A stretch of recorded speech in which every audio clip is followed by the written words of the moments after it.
Bismillahirrahmanirrahim. Alhamdulillahirabbil alamin wassalatu wassalamu ala asrofil anbiya'i wal mursalin wa ala alihi washabbihi ajmain. Pertama-tama marilah kita panjatkan puji dan syukur kita kehadirat Allah Subhanahu wa taala, yang dimana telah hari ini kita diberikan nikmat kesehatan, nikmat iman, nikmat kelapangan waktu, sehingga saya bisa menyelesaikan tugas makalah ini. Untuk mempersingkat waktu, saya akan langsung menjelaskan tugas makalah saya, mata kuliah Sejarah Pendidikan Islam, yang berjudul Pendidikan Islam di Era Kebangkitan. Saya Darmawati dari kelas PAI B semester 3, dan saksikan penjelasan berikut. Gambaran umum umat Islam di era kebangkitan. Lanjutan dari timbulnya era pembaruan adalah munculnya zaman kebangkitan, era pembaruan baru pada tataran kesadaran untuk merubah dari kondisi yang kurang baik kepada kondisi yang lebih baik.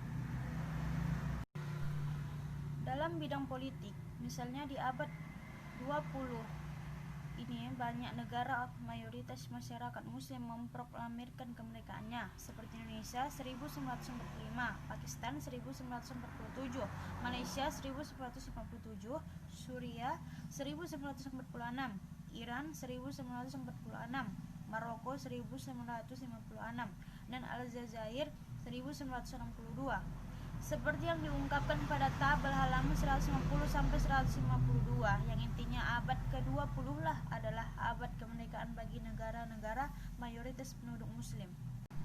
Dalam bidang sosial, pada abad ke-20 lahirnya berbagai organisasi muslim internasional seperti OKI, Organisasi Koperasi Islam, Rabital Alam Islami, juga termasuk Organisasi Persatuan Pemuda Muslim Sedunia.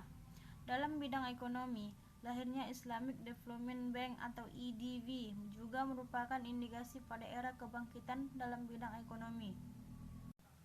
Faktor kebangkitan umat Islam. Pada abad ke-19 dan 20, era modern diwarnai dengan kemerdekaan negara-negara Islam. Dalam tahun-tahun terakhir ini, banyak negara muslim yang telah merdeka, khususnya di Asia dan Afrika.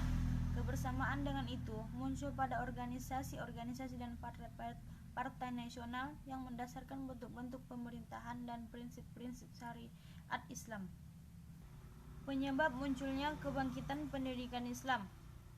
Pertama, munculnya gerakan pembaruan pendidikan tersebut karena memang dirasakan lemahnya kondisi umat Islam saat itu, yang diharuskan adanya pendidikan yang baik untuk membangun kembali bangsa yang telah terpuruk. Semua tokoh pembaru tersebut tampaknya sepakat bahwa apabila umat Islam ingin keluar dari zona keterpurukan, maka persoalan penting yang harus dibangun adalah pendidikan yang baik, di mana di dalamnya terdapat berbagai penguasaan ilmu, pengetahuan. Memperbaiki pendidikan menjadi kunci utama untuk mencapai sebuah kemajuan. Hal ini misalnya terlihat pada apa yang dilakukan oleh Sultan Ahmad III dan Sultan Mahmud II di Turki. Kedua, berkembangnya pemikiran Sunni yang tidak lagi mementingkan pemikiran rasional yang berdampak bagi kejumudan berpikir masyarakat muslim. Berkembangnya pemikiran seperti ini memberikan dampak besar bagi kemunduran ilmu pengetahuan dan teknologi di wilayah kekuasaan kerajaan.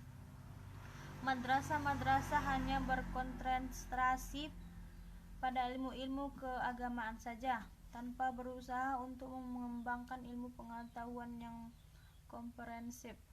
Peran pendidikan Islam dalam era globalisasi. Baik secara teologis maupun sosiologis, agama dapat dipandang sebagai instrumen untuk memahami dunia.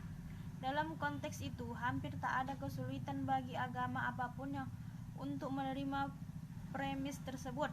Secara teologis, lebih-lebih Islam, hal itu dikarenakan oleh watak omnipresent agama, yaitu agama baik melalui simbol-simbol atau nilai-nilai yang dikandungnya, hadir di mana-mana, ikut mempengaruhi, bahkan membentuk struktur sosial, budaya, ekonomi, dan politik serta kebijakan publik. Sekian yang dapat saya sampaikan. Lebih dan kurangnya saya mohon maaf. Assalamualaikum warahmatullahi wabarakatuh.